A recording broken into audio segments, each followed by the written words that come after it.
Hey guys, welcome back. So in this video, I'm going to show to you guys how to add favorites to your Instagram.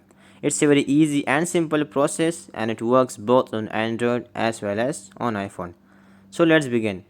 First of all, just open Instagram app and on the upper side just tap on Instagram.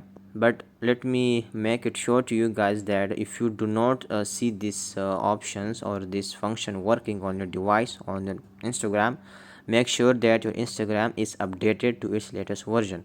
So okay, let's get back to the video.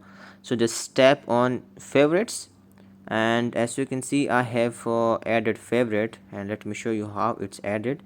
Just once again just tap here and then search whoever you want to add, like Messi.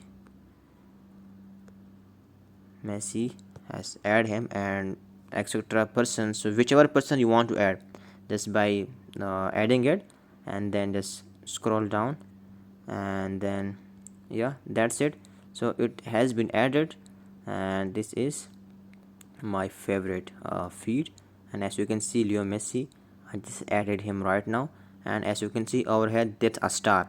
By star it means I have added him to my favorites feed. So this is the process how to add favorites in Instagram.